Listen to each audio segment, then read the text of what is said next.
A racist cop, blinded by his own prejudice, cuffed a black woman in broad daylight without asking a single question. He had no idea she was an undercover FBI agent, and that what would happen next would flip his entire world upside down. It wasn't just a mistake. It was a humiliation, a deeply rooted act of systemic arrogance wrapped in a badge and a gun. And it all happened because she dared to drive a new car through the wrong neighborhood with the wrong skin color. It started on a quiet Thursday afternoon in a suburban neighborhood that prided itself on safety, which was often code for white. She was behind the wheel of a government-issued sedan, nothing flashy, nothing loud. Just clean, sharp, and efficient. She wasn't speeding. She didn't roll through a stop sign. She didn't swerve. But to him, she stood out. And that was enough. That was always enough. He started tailing her without turning on his lights. She noticed it right away. A cop car sticking too close, radioing something in. When she pulled up at a red light and glanced at her side mirror, his eyes met hers. Cold. Calculating. Suspicious. She had seen that look too many times. But she didn't flinch. She was trained for this. And yet, that didn't stop what came next. The lights flashed. The siren screamed once. She pulled over calmly, carefully. Her badge sat tucked inside her blazer, not visible unless she opened it. Her ID was clipped inside. Standard procedure. But none of that mattered the second he stepped out of his car with one hand already resting on his holster. He didn't say hello. He didn't ask for her license. He didn't explain anything. He walked straight to her window and barked out, "Get out of the car. Now." She blinked. "Officer, is there a reason?" He cut her off. "Out of the car, now. This vehicle was reported stolen." She opened her mouth, shocked, but before she could respond, the door flew open. He grabbed her wrist. Twisted it. Slammed her against the hood. "You're under arrest for possession of stolen property," he snarled, loud enough for the neighbors to hear. A woman stepped out of her porch across the street, phone in hand, watching. Another one peeked through the blinds. Still, he didn't stop. He reached for his cuffs and snapped them tight, bruising her wrist in the process. She tried again. "I am a federal agent. If you just save it," he spat. "I've heard all kinds of lies. You think a suit and attitude makes you above the law?" She looked him dead in the eye. "You just made the worst mistake of your career." He laughed. "I doubt that." And that was the moment, the line that would haunt him for the rest of his life. Because what he didn't know was that she was in the middle of an active federal investigation. One that had taken months of preparation. One where she had been working undercover, tracking a network of corrupt local officers suspected of manipulating crime reports and racially targeting civilians. She was gathering data, surveillance footage, and audio logs. Her cover wasn't just blown. It was ripped apart on a quiet street in broad daylight because a man with a badge thought his hunch was more important than her humanity. But it wasn't just his arrogance that was dangerous. It was the power he thought he had. He didn't check the plates. He didn't run the ID. He didn't even look at her documentation. He assumed. And in that assumption, he exposed everything. Within minutes, backup arrived. Not his. Hers. A pair of black SUVs rolled in with federal plates. Men in suits stepped out, their expressions stone cold. The cop froze, realizing too late that the world had shifted beneath his feet. His smirk vanished. His hands fell to his sides. His mouth opened, but no words came. She stood tall, cuffs still tight on her wrists, but with fire in her eyes. She didn't need to scream. She didn't need to retaliate with rage. Her silence said everything. The agents approached, one of them pulling the cop aside. The whisper in his ear made his knees buckle. What happened next wasn't just about revenge. It wasn't about making him suffer. It was about exposing a truth that had been hidden in plain sight. It was about flipping the narrative, turning the hunted into the hunter. She had all the footage. The dash cam. The body cam. The neighborhood cameras. The eyewitnesses. And more than that, she had the law on her side, real law, not the kind twisted by bias and ego. The humiliation he forced her to endure would become the evidence that destroyed his career. But that was just the beginning. Because buried deep inside that precinct were reports he had falsified, stories he had manipulated, complaints he had buried. She had been digging for months. All she needed was a reason to bring it to light. And now, he had given it to her, live, recorded, undeniable. But here's the question that will keep you glued to the end: when justice is served cold, how far is too far? How much will she uncover? And when the full truth comes out, who else will fall with him?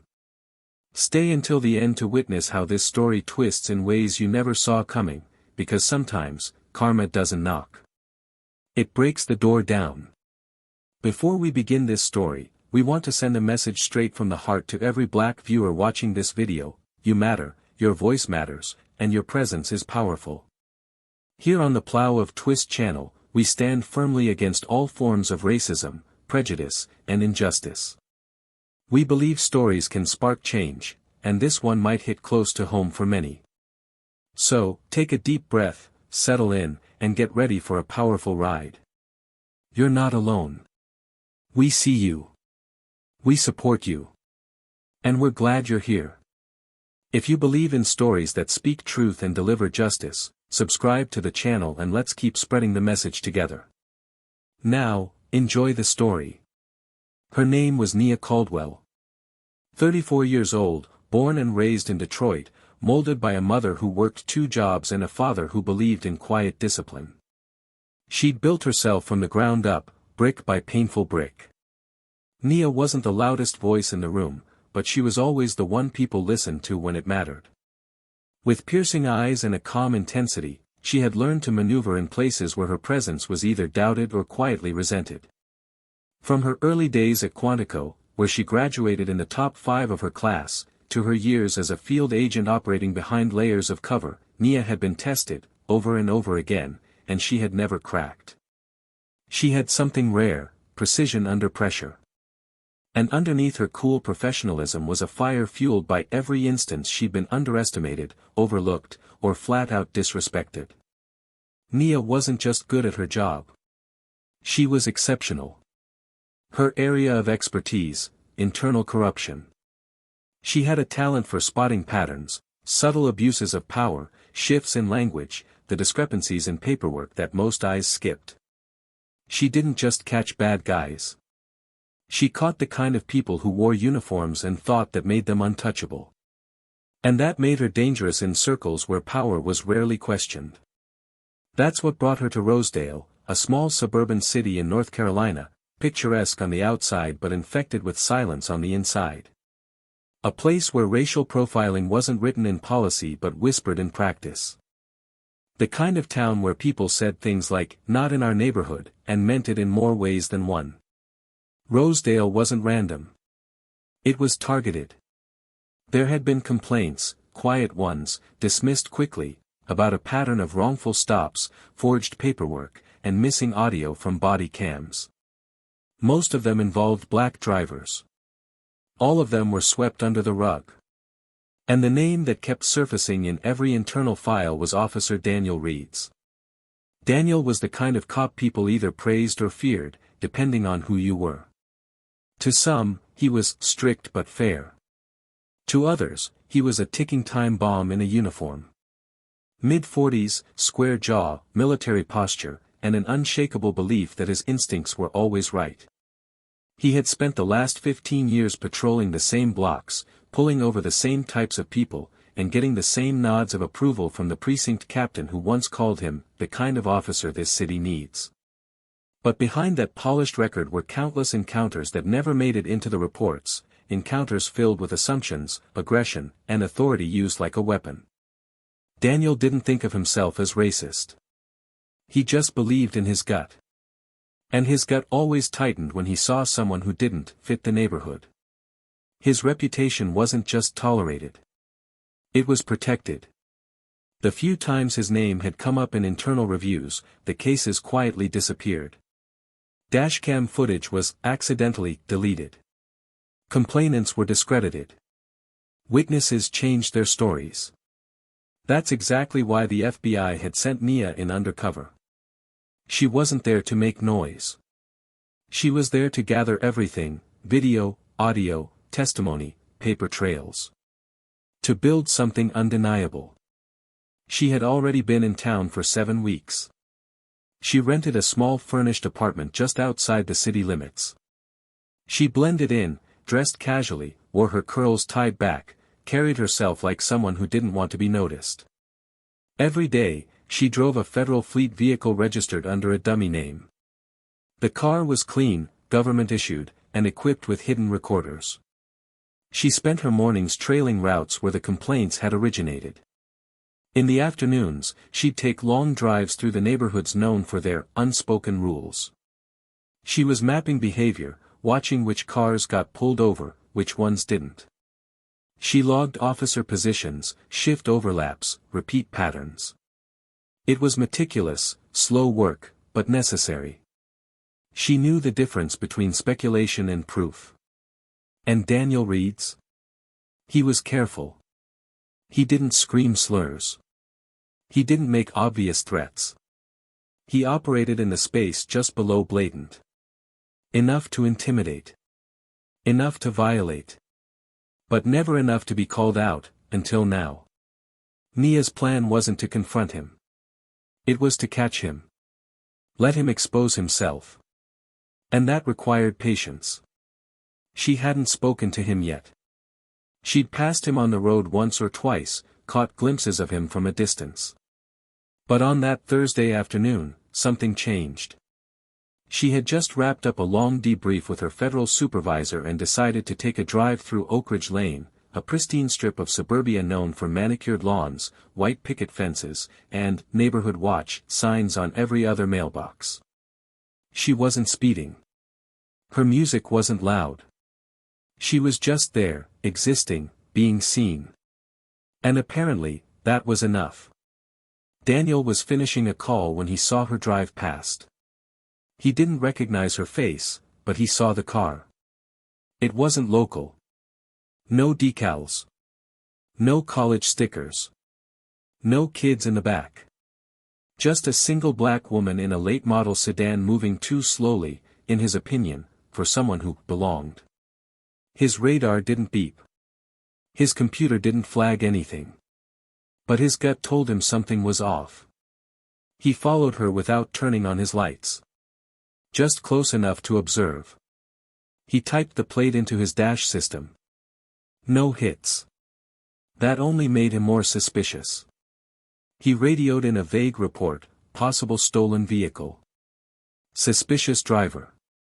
No probable cause, just instinct. The voice on the other end said, "Proceed with caution." As Nia pulled up to a stop sign, she caught the shadow of his cruiser behind her. She didn't flinch. Her instincts kicked in, but she stayed calm. She knew this was possible. In fact, she had prepared for it. But even with preparation, there's something different about being the subject of suspicion. You feel it in your stomach. It steals your breath for a moment. She reminded herself who she was. What she was doing. Why it mattered. When the lights finally flashed, she pulled over into a clear shoulder near a row of tall hedges. She opened the side compartment of her car where her ID and badge were. She kept her hands visible. Her windows were already rolled down. But Daniel wasn't thinking about protocol. He was thinking about making a point. About reminding someone who was in control. He approached fast, hand near his belt. No greeting. No explanation. His eyes narrowed as he looked at her skin, her calm face, her silence. She spoke, carefully. "Is there a problem, officer?" Daniel's voice was sharp. Step out of the vehicle. Slowly. Nia didn't move yet. I'd like to know why I've been pulled over. You match the description of a suspect, he lied, without hesitation. What description is that? She asked, still calm. He stepped forward. Black. Female. Driving a stolen car in a place she doesn't belong. There it was. Laid bare. Not even hidden. She said, clearly, I am a federal. He cut her off. Step out. Now. His hand gripped her door handle before she could finish. He yanked it open, reached in, and pulled her arm. She didn't resist. But her mind was racing. Every second was being recorded. He forced her onto the hood of her car, twisting her wrist behind her back as he reached for his cuffs. Her badge fell out of her blazer, clattering onto the ground near her feet. She managed to say, one last time, you're making a serious mistake. He said, smirking, I doubt that. And for the first time in her career, Nia felt the full weight of what it meant to be seen not as an agent, not as a professional, but as a target. As someone who could be erased in a moment because someone else refused to see her as human. She didn't fight back. But she remembered every second. And what happened next would unravel everything Daniel Reeds thought he controlled. The air inside the precinct was thick, almost heavy. Daniel Reeds walked in with that same swagger he always carried, a mixture of ego and muscle memory, brushing off the dust of the afternoon confrontation like it was just another routine stop. His tone was dismissive when recounting the event to his sergeant. She was mouthy. Thought she was clever. Had some fake badge in her jacket, tried pulling rank. Typical behavior when you corner someone like that. The sergeant didn't press him. He just nodded, eyes glazed, already used to Daniel's version of events. Nobody questioned him. They never did. Meanwhile, Nia sat in the back seat of a patrol car, silent, composed, handcuffs digging into her skin. Her blazer was crumpled. Her wrists ached. But her mind? Razor sharp. She had already memorized the layout of the precinct, the names on the badges she passed, the time stamps. Her body may have been restrained, but her mission wasn't. Every detail would matter later. Every word. Every glance. Every hesitation. When one of the officers asked if she wanted water, she declined. Not because she wasn't thirsty, but because every act of compliance could be twisted. She waited. Not out of fear, but out of strategy. It didn't take long. 23 minutes after her unlawful detainment, 2 black SUVs pulled into the station parking lot. The sound of their tires on gravel sent a shiver through the air. 2 men stepped out first, dark suits, sunglasses, polished shoes. Then a third, Special Agent Wilkins, Nia's direct superior. Tall, stone-faced, with a clipboard in one hand and fury in the other. The kind of presence that made even seasoned cops straighten up. He walked through the station like he belonged there, because in many ways, he did. Federal authority carried a different weight. When he reached the front desk, he didn't raise his voice. He didn't need to. We're here for Agent Caldwell, he said. The room paused. Silence. Then whispers. The officer at the desk stammered, Agent. Wilkins leaned in slightly. FBI. Special assignment. You've made a critical error. Where is she? At that moment, something shifted. The sergeant turned to Daniel. What the hell is he talking about? But Daniel was frozen, the color draining from his face as if the blood had abandoned him. His lips parted, but the words never came. Nia was escorted out within minutes, no apology, no acknowledgement, just hurried hands unlocking the cuffs, avoiding her gaze. She didn't speak either. Not yet. She was saving that for later. Outside, Wilkins put a gentle hand on her shoulder. You good? Nia nodded. I'm ready. Good, he said. We move forward with the operation. Tonight. By evening, the landscape of the investigation changed. What was once a covert data collection effort turned into something louder, strategic, surgical. Nia was no longer in the shadows. She was the lead. And the decision came from high up. The Bureau wanted to make this public. They were tired of patterns repeating. Tired of polite requests that went ignored. They needed to expose the structure. And now, thanks to Daniel Reed's, they had their entry point. Back at her apartment, Nia scrubbed the day from her skin. She showered, disinfected her wrists, changed into a clean black suit. Then she sat down at her dining table, opened her laptop, and watched the footage, frame by frame. Her own face on the screen, calm as she was shoved, insulted, stripped of her title. The look in his eyes, the cold confidence. The absence of doubt. She paused the video. Breathed. Then clicked Save on the file labeled, Primary Evidence, Subject, Officer D. Reeds. The next day, the department scrambled. Calls came in from D.C., Internal Affairs, and eventually, the press. The footage had been leaked anonymously, someone had made sure of that. Local reporters began circling like sharks. Unidentified black woman detained under suspicion of auto theft turns out to be federal agent, the headlines read. But the real heat wasn't public yet. That was still building. Inside the precinct, Daniel paced like a caged animal. He hadn't been suspended, yet. But the walls were closing in. He could feel it. No one spoke to him the same. His partner, Officer Delgado, didn't even make eye contact anymore. The desk clerk avoided him. Even the chief seemed distant. Daniel wasn't used to that. He had always been the one people respected, or feared. Now, people just watched him, quietly, cautiously. One afternoon, in the break room, Delgado finally broke the silence. "What the hell were you thinking, man? You didn't even ask for her ID." Daniel's response was defensive, like a reflex. She looked suspicious. She was in a car that didn't match the area. I had a right to stop her. Delgado scoffed. You had a hunch, and now you've burned the whole department. That's not instinct. That's ego. Daniel glared at him. You think this is about me? She set me up. Delgado stepped closer. Or maybe, you just finally got caught. Daniel stormed out. Meanwhile, Nia continued building her case. Not just against Daniel, but against the entire network that had enabled him.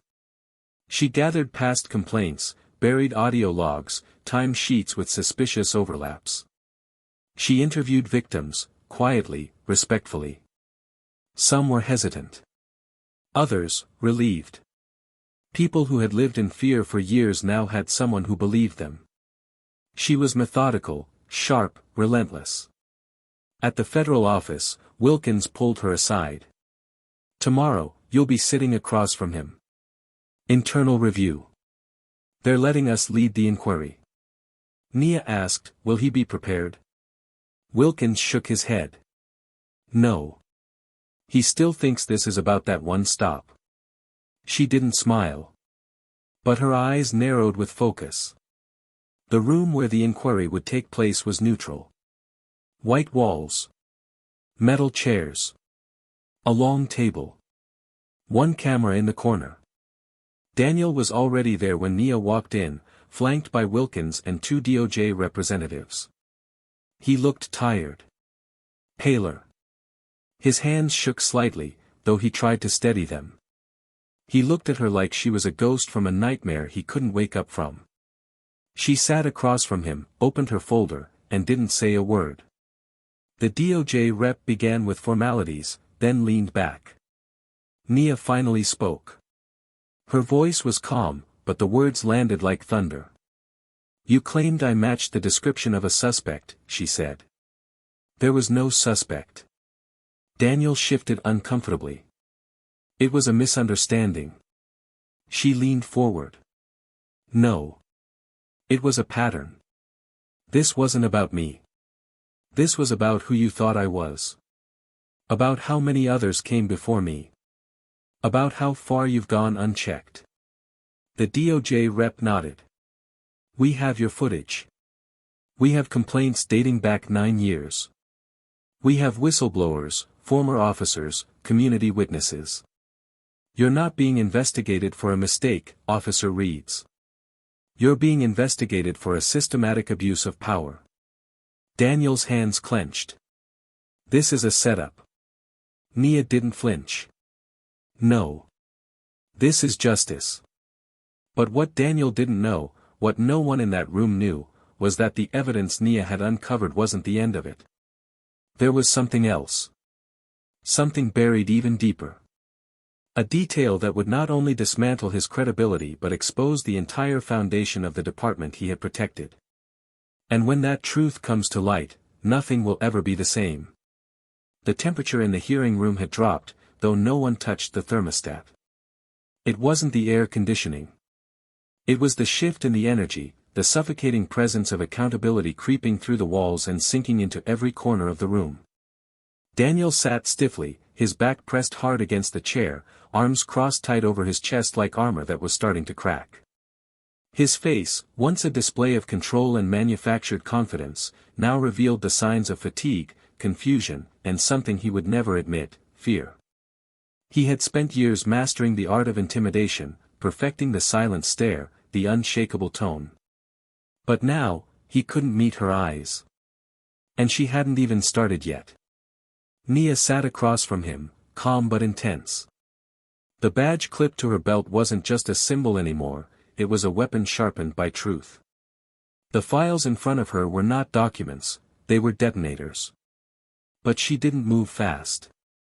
She knew exactly what power was, timing.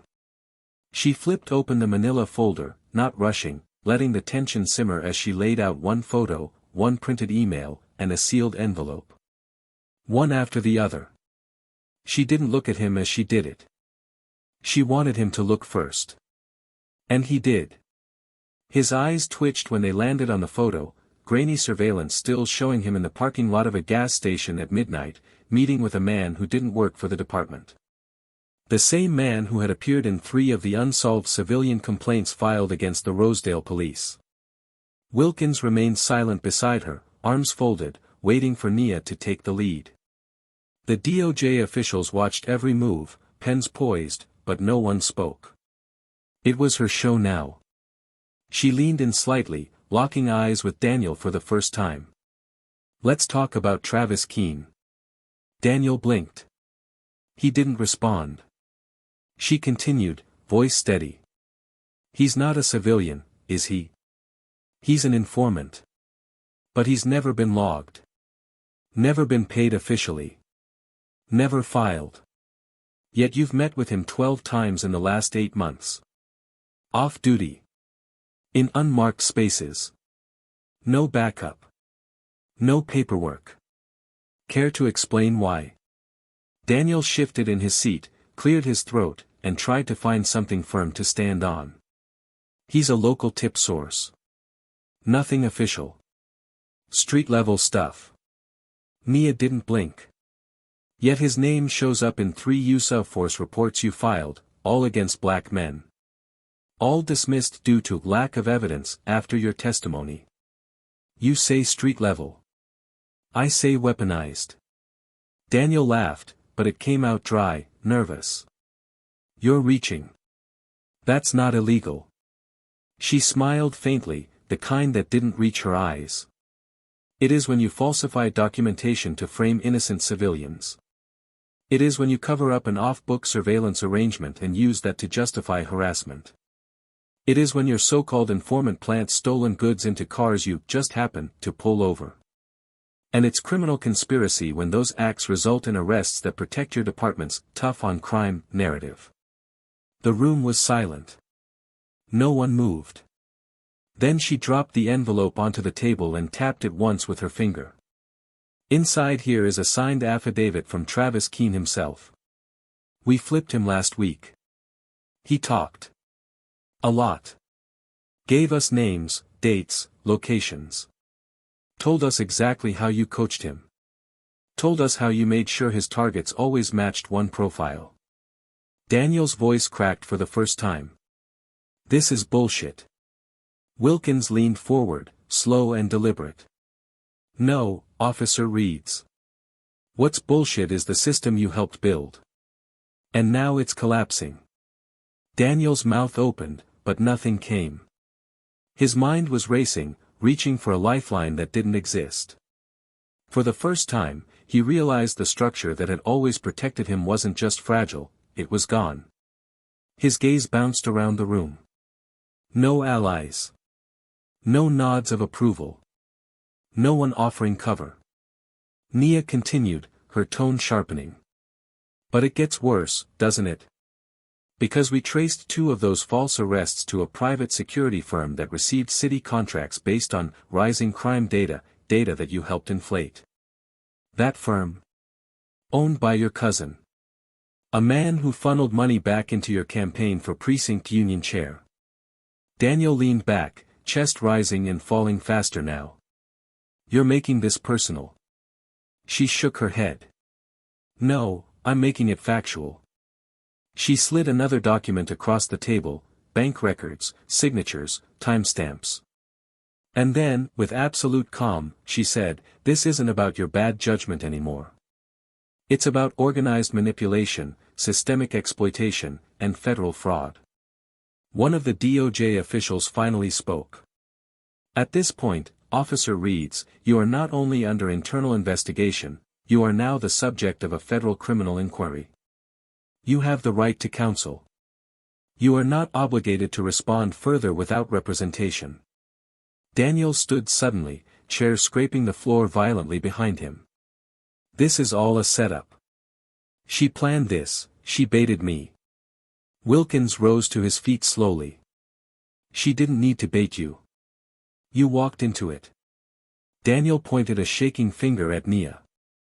You came here with an agenda. Her expression never changed. No. I came here for the truth. And now, we have it. Security stepped in. Daniel didn't resist, but his whole body pulsed with disbelief. He looked around the room one last time, searching for the version of himself that used to command power. It wasn't there. That version had crumbled under the weight of his own arrogance. Outside the room, the hallway was quiet. Reporters had already started gathering at the front of the building. Someone had leaked the hearing schedule. Cameras waited. Microphones were angled. And Daniel Reeds, once the face of order in Rosedale, was about to walk out into the public as a suspect. Back in the room, Nia exhaled slowly. Wilkins turned to her. That was masterful. She shook her head gently. That was necessary. He nodded. You ready for what comes next? She glanced at the sealed folder still on the table, the one that hadn't been opened yet. The one that contained something even more devastating. Almost. Because the most shocking part of the story hadn't even been revealed yet. And when it does, it won't just destroy one man's career. It will force the entire city to reckon with the truth. The sun was beginning to set over Rosedale as Nia stepped into the elevator, the sealed folder clutched in her hand like a final key. The metal doors closed in front of her, and for the first time all day, she allowed her shoulders to drop slightly. Not in relief, not in exhaustion, just in transition. What came next wasn't just a continuation of the investigation. It was the final push that would turn a public scandal into a historical reckoning. The folder she carried wasn't about Daniel Reeds anymore. It was about the structure that allowed him to rise, the silence that protected him, the machine that operated with precision in the dark corners of city government. And when that folder opened, a lot more than one man's name would fall.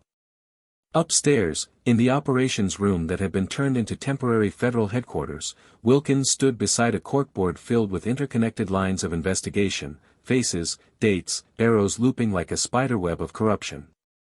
Nia walked in, placed the folder on the table, and looked at him without saying a word. He nodded once, opened it, and began scanning. It didn't take long for his brow to furrow, for the breath to pause in his chest. He looked up slowly. "Are you sure about this?" Nia's voice was low, firm. "I checked it twice. Cross-referenced everything. These transfers aren't random. They connect directly to budget requests approved by the chief's office. Doctored crime statistics used to justify increased funding, redirected into shell accounts. The approval signatures. They're not just the chief's. There's a city councilman involved. 3 precinct supervisors. All of them benefiting." Wilkins exhaled through his nose, rubbed his chin. "This doesn't end at the station anymore. This is bigger. This touches politics.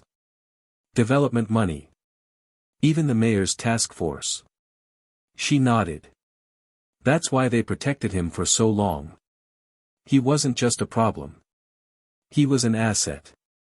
Downstairs, Daniel was in a private holding room, hands cuffed now, his rights read, his phone taken.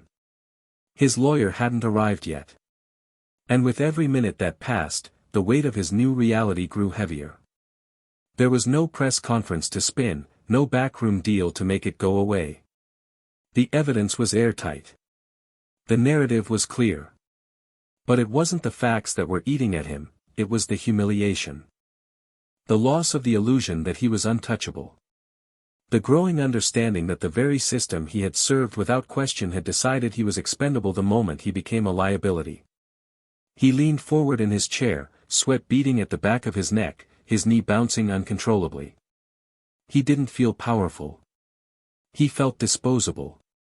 When Nia entered the room, escorted by Wilkins, Daniel looked up with the fury of a man who realized his own story had been rewritten without his permission. He scoffed, shaking his head. "You think you've won something? You think this makes you a hero?" Nia's tone was cool, sharp. This was never about being a hero. It was about telling the truth. Daniel leaned forward, eyes wild. "They'll protect themselves. You're naive if you think they'll let this blow up the whole department." She stepped closer, calm as ever. "I'm not just naming names. I have the paper trail. I have the recordings. I have people inside your own circle who flipped. The city will have no choice." He slammed his fist on the table. "You're burning everything down. For what? Some moral high ground?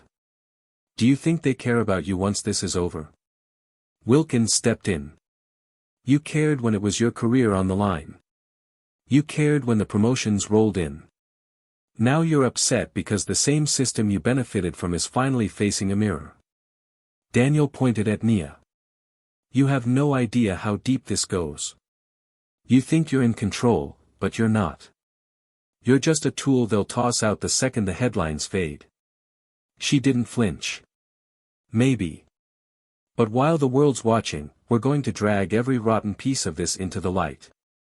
And whether they toss me out or not, I'll know I did what needed to be done." The room fell silent for a moment. Then Daniel's voice lowered, bitterness bleeding through. "You really believe they're gonna side with you over all of them?" Nia looked him in the eyes. "I don't need their favor. I just need the truth to be louder than the lies." Later that night, a press briefing was held. Not a flashy podium show, not a distraction. It was precise, federal, and full of weight. The DOJ representative stood beside Nia and Wilkins, releasing redacted portions of the investigation. It wasn't just Daniel. The corruption extended into civic contracts, falsified crime waves used to manipulate city grants, intimidation tactics against local journalists who got too close. The public was stunned. The city trembled under the pressure of accountability. But the real storm hit when a clip of Nia speaking at the podium went viral. Calm, articulate, but emotionally raw, she spoke not just as a federal agent, but as a black woman who had been treated like a suspect before being seen as a professional. She spoke of dignity, of silence that too often was survival, and of systems that relied on that silence to continue thriving. "You can't reform what you refuse to acknowledge," she said. And you can't heal what you won't confront. The crowd listening outside erupted in applause, and even in living rooms across the country, people nodded, some with tears in their eyes, others with clenched fists finally feeling seen. The next morning, City Hall was flooded with protesters. Signs. Marches. Demands. Names being chanted. Not just Daniel's, but the names of people his actions had harmed, names that were no longer footnotes in forgotten reports. Daniel watched it unfold on a small TV in a federal holding facility. His jaw clenched. He had lost the narrative. The world no longer cared about his excuses. Back at headquarters, Nia sat with Wilkins in a quiet room. The storm was just beginning, and they both knew it. Wilkins looked at her, his voice low. You realize what you've started here is going to change how this city operates. She stared out the window, watching the city breathe for the first time in a long time. That's the point. He paused. They'll come for you. She turned to him, her voice steady.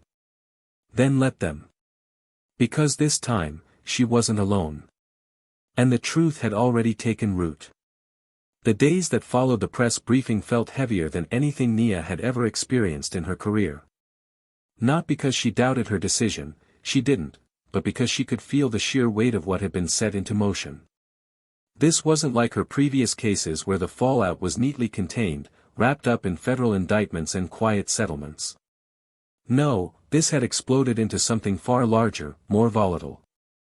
The city was awake now, wide-eyed and boiling with a mixture of rage, vindication, and the unmistakable tension that always came right before change. Streets once quiet were now filled with voices, chanting, demanding, refusing to go back to sleep. News outlets flooded into Rosedale, each spinning their own version of the story, but what couldn't be ignored anymore was the fact that the people had stopped whispering. They were speaking now, and they were loud. Inside the department, what remained of the old guard was rattled. Several officers had already turned in their resignations. Others were placed on administrative leave pending further investigation. There were whispers of deals being struck behind closed doors, but Nia didn't care about that. She cared about what was happening out in the open. For every person who had finally come forward to share their story, there were still dozens more holding it in, unsure if it was safe to speak. Nia began spending her evenings in community meetings, not as an agent, but as a listener. She heard stories of fear passed from parent to child, warnings to never drive through certain blocks, tales of humiliation that had never made it to a report. And each one chipped away at her in a different place. But there was a more complicated layer developing beneath the surface. The DOJ was beginning to split on how to proceed. There were talks of cutting a deal with the city to avoid a full federal takeover of the department, something about preserving local authority and avoiding unnecessary escalation. Nia wasn't surprised. Bureaucracy always found a way to muddy clean victories. But what frustrated her most was that the people most invested in protecting the city were the ones most ready to compromise its integrity. She found herself in a meeting with Wilkins and two federal prosecutors who, though dressed in expensive suits, wore the same careful expressions as men too worried about political fallout to say what needed to be said. One of them, a man named Carter, leaned back in his chair and spoke with that measured tone that always made Nia's skin crawl. "Agent Caldwell, what you've accomplished is important. No one here is questioning that.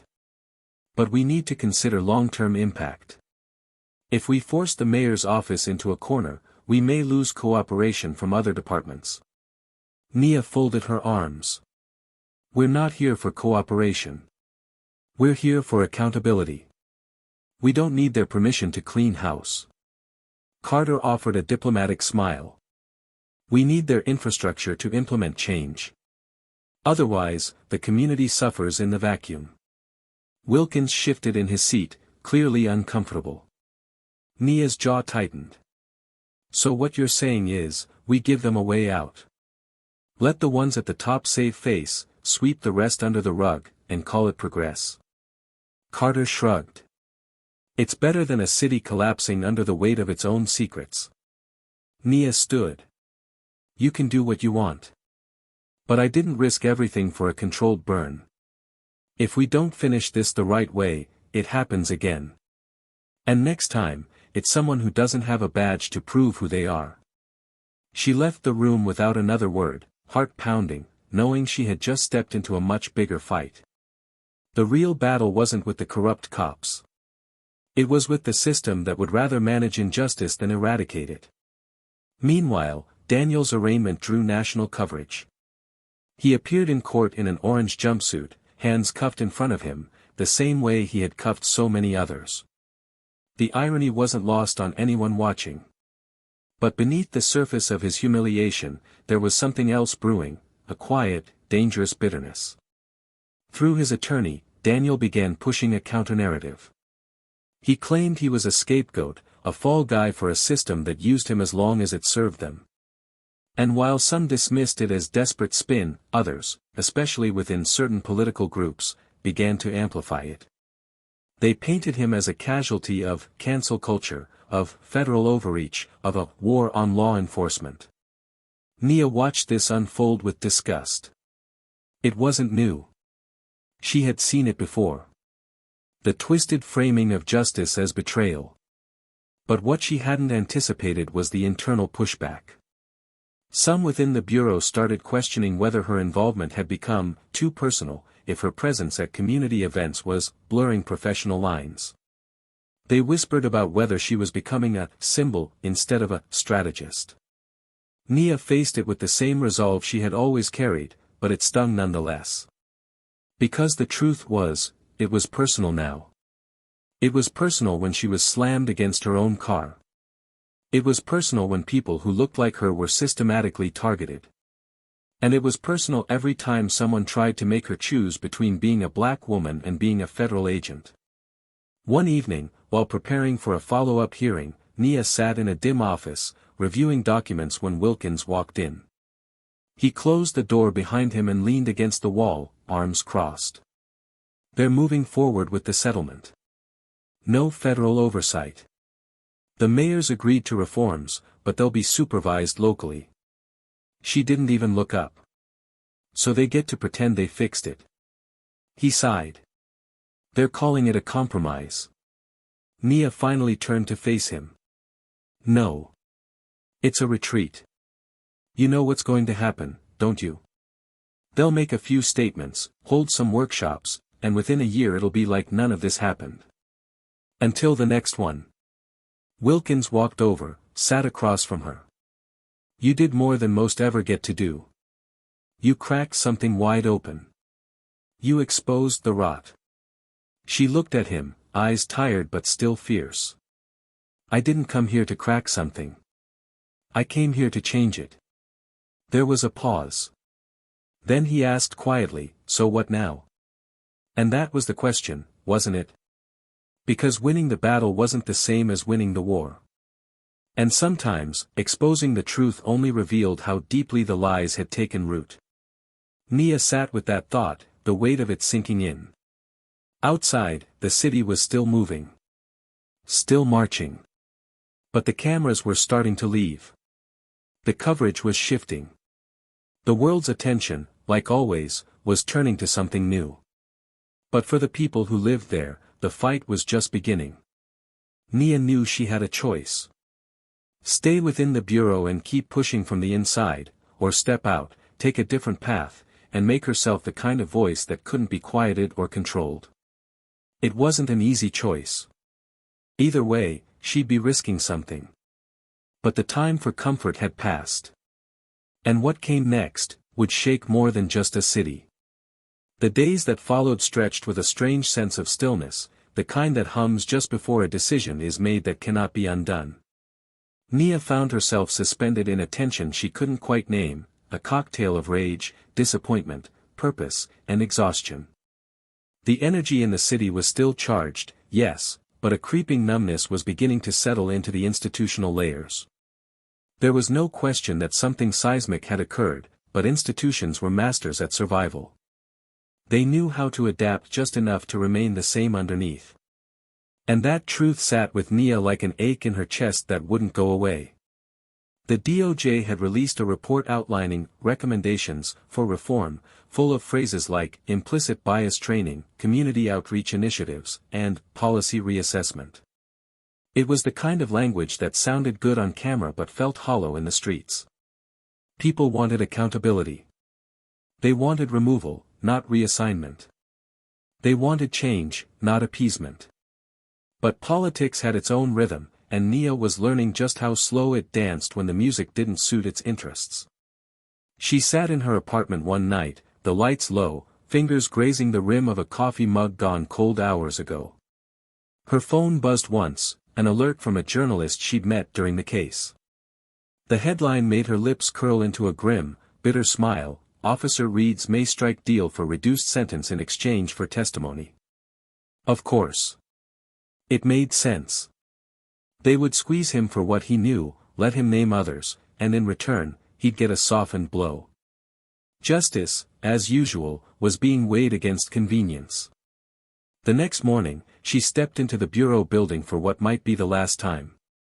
Her access badge still worked, but every glance from the agents she passed was loaded, some with respect, others with unease, and a few with resentment. She wasn't a quiet success story anymore. She was a disruptor, someone who had exposed not only corruption but the complacency of the very institution she belonged to. In the conference room, Wilkins waited for her, pacing slowly as though he too was caught between pride and pressure. When she entered, he didn't sit. "They want to reassign you," he said without build-up. "Something less public. Less inflammatory." Nia raised an eyebrow. "They're sidelining me." He nodded once. "They're saying it's a cooling period. You know what that means." She laughed without humor. "It means I made them uncomfortable." Wilkins leaned against the table. "They're scared. You've become a symbol. And institutions don't like symbols they can't control." Nia walked slowly to the window, her voice quiet but sharp. "You know what scares me more? That they're willing to let this fade. That they're waiting it out like a storm." He turned to her. "So what do you want to do, Nia?" She didn't answer right away. The city sprawled out in front of her, pulsing with life and tension and so many unheard voices. She thought of the mothers who had buried sons without justice, the students who had been stopped for wearing hoodies, the drivers who had memorized which neighborhoods to avoid.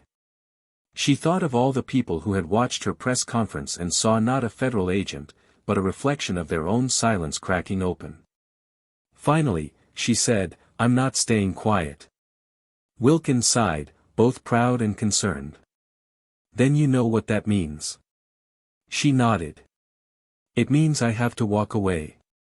Later that week, she submitted her resignation. It wasn't dramatic.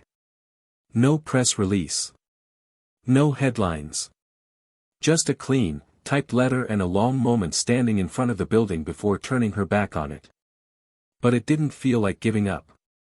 It felt like stepping into something more honest. The badge had given her access. Now she needed freedom. Word spread quickly. Some people called her brave. Others called her reckless. The bureau remained officially silent, but off the record, there was plenty of chatter. And Nia didn't care. She'd found something more important than safety, she'd found clarity. She started speaking. Not just interviews, but town halls, universities, grassroots groups. Her message wasn't polished. It wasn't scripted. It was real. Raw. She talked about power, about identity, about the unbearable tightrope of being both inside and outside a system that didn't want you to win. Her words hit deep. They sparked movement. And slowly, the conversations began to shift. In one event at a local college, a young woman in the front row raised her hand with tears in her eyes and asked, "How do you keep fighting when the system keeps finding new ways to shut you down?" Nia's voice broke a little, just enough to remind everyone that she wasn't a statue. "Because I don't want the next girl to have to ask that same question." Meanwhile, Daniel Reed sat across a courtroom table from a team of lawyers and prosecutors, his hands now free but his options shrinking. He had agreed to testify. It wasn't redemption, it was survival. But even with his cooperation, the look in his eyes hadn't changed. It wasn't remorse. It was rage redirected. He wasn't sorry for what he had done. He was angry he had lost. Nia never went to his final hearing. She didn't need to. She knew how it would play out. He'd name names. Some would fall. Some wouldn't. He'd serve less time than he deserved. That was the cost of truth in a world built on compromise. But the stain on his name would never wash off. He would never wear a badge again. And that mattered. But what mattered more was what came after. The young black officers who now walked into training rooms with a new sense of pride. The civilian review boards that were finally given teeth.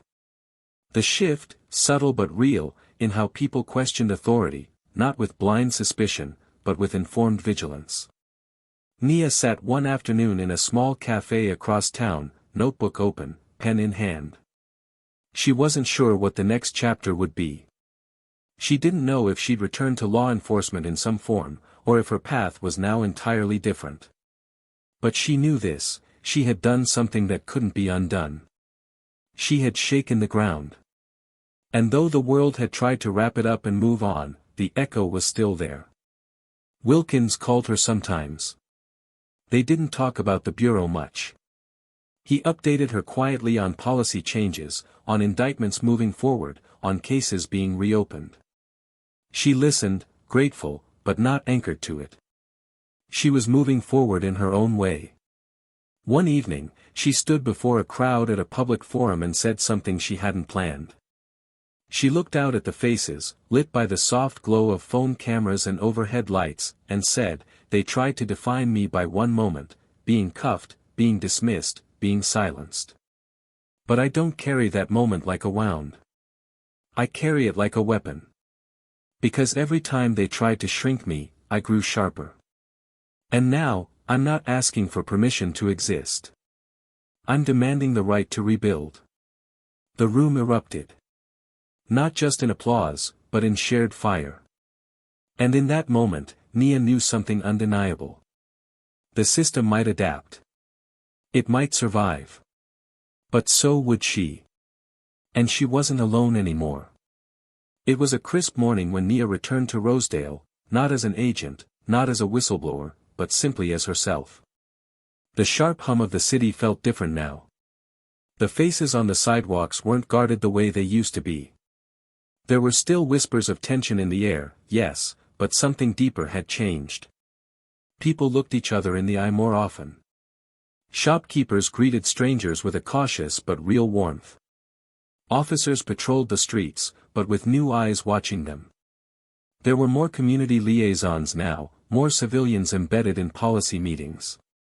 Local council seats had been flipped. The community had learned that silence was not protection. And Nia, more than anyone, had learned that survival wasn't the end goal, transformation was. She walked through a small park where once, months ago, she had sat alone in her car, recording license plates and observing patrol patterns in secret. Now she moved freely. Children played on new swings, parents sipped coffee under shaded benches, and an old man near the chess tables recognized her face. He didn't say much, just nodded. A long, deep nod of respect. It was enough. Later that day, Nia met with a group of young organizers at a local center. They were planning an educational initiative, teaching high school students about their rights during traffic stops, helping them understand systemic structures, and, most importantly, how to protect themselves without erasing themselves. The group was small but vibrant, and their energy stirred something hopeful inside her. One of the organizers, a 20-something woman with sharp eyes and a quicker tongue, leaned over and asked, "Do you ever regret leaving the bureau?" Nia paused before answering, weighing the question not with logic but with experience. "No. I regret the moments I believed I had to stay in order to matter. Walking away wasn't leaving, it was arriving. At myself." The woman smiled. That's what we needed to hear. The conversation turned to policy, to community budgeting, to restorative justice practices they hoped to implement with school security. It was complex work. Messy, slow, full of gray areas. But it was real. And for the first time in a long time, Nia didn't feel like she was patching a sinking ship. She felt like she was planting something. In the weeks that followed, her presence in Rosedale became more consistent. Not loud. Not staged. Just real. She met with school administrators, sat in on local council meetings, joined ride-alongs, not with the intent of surveillance, but with the hope of creating new dialogue. Some officers were defensive at first, distant, but as time passed and conversations deepened, they began to open. One officer, Officer Raymond, a quiet, younger cop who had joined the force just a year before the scandal broke, approached her after a community panel and said, "I didn't sign up for what they did. But I also didn't stop it. And I think about that every day." She looked at him for a moment before answering. "The real question is what you'll do now that you can't unsee it." His voice cracked slightly. "I want to learn. I want to do better." She nodded. "Then start by listening. Listen more than you speak. And don't wait for orders to act with integrity." The words hung in the air between them, quiet but immovable. The next time she saw him, he was sitting at a town hall meeting in the back row, taking notes. But change didn't come without resistance. The city's former police union had rebranded itself, operating under a new name with new leadership, but the same old tone. They began airing radio ads claiming that the integrity of local law enforcement was under attack. They painted Nia as a destabilizing force. An outsider. A threat to tradition. She expected it. She welcomed it. The truth always disrupted comfort. One afternoon, she walked into a local cafe and noticed a flyer taped to the window, her face photoshopped into a fake wanted poster, beneath it the words, "Beware of federal interference disguised as activism." The barista looked horrified, rushing to tear it down. "I didn't know that was there." "Someone must have." Nia held up a hand. "Leave it." He froze. "Really?" She nodded. "Let people see what we're up against." He hesitated, then stepped back. "You're not afraid of how far they'll go?" She looked at the poster, then back at him. "They're afraid. That's why they're doing it. And I don't need their fear to guide me. I've got truth. That's heavier." That night, she met with Wilkins for dinner. They hadn't spoken much since her resignation, only through quick texts or second-hand updates. But sitting across from him at a small booth near the edge of town, there was a mutual understanding that hadn't faded. He ordered coffee. She didn't touch hers. He studied her for a moment, then said, "There's talk of a documentary. Someone pitched it to the bureau. They want to tell the story. From your perspective." She didn't blink. "Whose story?" "Mine." "Theirs?" "Both," he replied. "They want to show the tension. The cracks. The decisions you made." She sat back. "Truth doesn't fit well in edits. They'll want drama. They won't show the silence. The wait. The moments when you're alone, unsure if what you're doing will make any difference." Wilkins softened. "They'll want you to be the hero." She looked at him, voice quiet but resolute. "I'm not the hero. I'm the interruption." Silence settled between them, filled only by the low hum of voices and the clinking of dishes. Then he said, "You changed the department, Nia." She shook her head. "I didn't change it. I cracked it. Whether it stays open or gets plastered over, that's up to them. I just made sure no one could say they didn't know anymore." He reached across the table and tapped her wrist gently. "That's more than most ever do." The next morning, Nia received a letter from a woman she didn't know. It was handwritten, with careful curves and smudges where the ink had blurred from tears. The woman's son had been one of the many falsely accused and arrested under Daniel Reed's patrol. He had spent 3 years in prison before his charges were quietly dropped due to insufficient evidence. No apology. No explanation. The letter said, when they let him out, he was a stranger. Angry. Lost. I never got my son back. But after watching you stand there and tell the truth, I think maybe, just maybe, someone else's son will come home different. Thank you. Nia sat with the letter for a long time, eyes burning, fingers trembling slightly. In all the noise, all the attacks and speeches and analysis, that letter was the thing that reminded her why she had done it. Not for attention. Not for revenge. But for people whose names never made headlines. For justice that didn't wear uniforms or suits.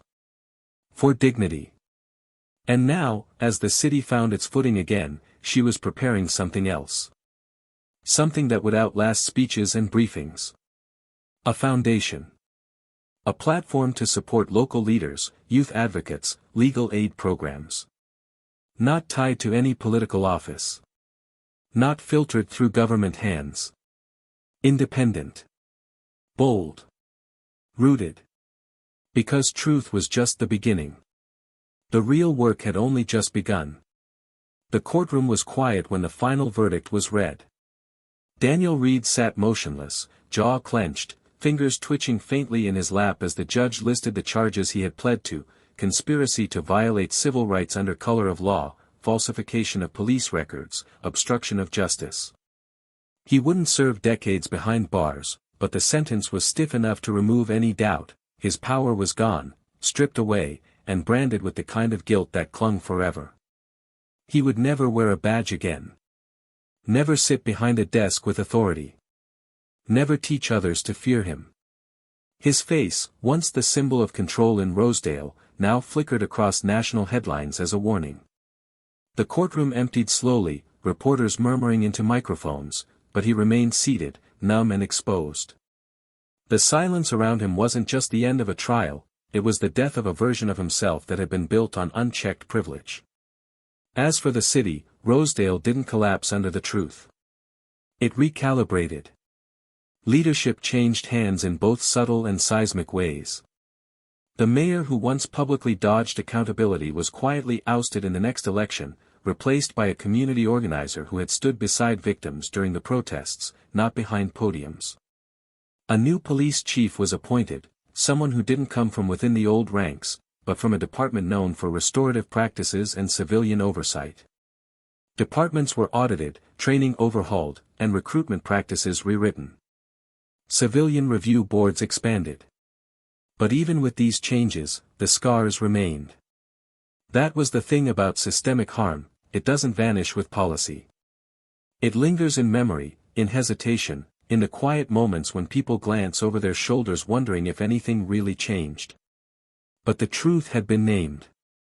And that truth now lived in law, in conversations, in the eyes of the young people who no longer accepted silence as survival. Wilkins stayed in the bureau, but something shifted in him too.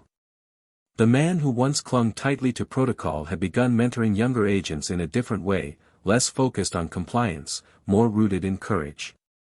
He referenced Nia often, sometimes by name, sometimes simply as someone who reminded me what integrity looks like when it costs something. When the opportunity came to take a higher-ranking role in Washington, he turned it down, choosing instead to stay local, to stay present. He no longer believed in change from the top down. He had seen what it looked like when change grew from the ground up. And then there was Nia. She didn't disappear. She didn't fade into the noise of the next trending scandal. She became something more permanent, an architect of truth. The foundation she launched grew faster than expected, fed by volunteers, donors, and community leaders from across the state. It became a space not only for legal support, but for healing. Youth programs expanded. Families impacted by police misconduct found advocacy. And perhaps most importantly, stories, once buried deep in silence, were told openly. One day, a group of teenagers painted a mural on the side of the building. It depicted Nia not as a hero with a cape, but as a woman standing between a cracked wall and a crowd of people, arms outstretched, not to block, but to hold space. Underneath, it read, "We build in the ruins." She would often walk past the mural quietly, sometimes alone, sometimes with guests. She never claimed it. Never posed for photos. Her focus was always forward. But one afternoon, standing beside a girl no older than 15 who had just shared her story of being racially profiled at a local store, Nia looked up at the painting and smiled, not for what it said about her, but for what it said about all of them. There was one moment, late at night, where she sat on her rooftop alone, overlooking the city, journal in hand. The skyline was dotted with lights, the breeze soft against her skin. She thought about every step that had led her here. About the handcuffs. About the rage. About the choices. And most of all, about the people. The ones who believed her, and the ones who tried to silence her. Both had shaped her. Both had taught her that purpose was not born from comfort, but from clarity. She closed the journal and whispered to the wind, not as a declaration, but as a truth finally settled into her bones, "They will not define me." Now I want to talk directly to you, the one who made it to the end of this story. I know what you felt. The tension. The anger. The injustice that sank deep into your stomach when Nia was cuffed. The helplessness. The hope that she'd rise, the fear that she might not. I know that because that feeling is real. Because for many, it's not a story, it's memory. It's their brother. Their daughter. Themselves. What this story gives us, though, is not just the rage or the ache. It gives us the possibility of transformation. It reminds us that speaking out doesn't always bring applause. Sometimes it brings loss. But it also brings light. And when one voice rises, it gives others permission to do the same. So I want to ask you something. After hearing what happened, what would you have done in Nia's place? Would you have stayed quiet? Walked away? Or risked everything to expose the truth? And more than that, what are you willing to confront in your own life, your own community, to make sure this kind of story doesn't remain a cycle? Tell us in the comments. Let your voice be heard. And if this story moved you, if it made you think or made you feel something deep, then please, subscribe to Tales of Twist. We tell stories that challenge, stories that reveal, stories that turn everything upside down, because sometimes the twist is the truth we've been too afraid to face. And those are the stories worth listening to. Until next time. Stay bold. Stay awake. And never stop asking questions.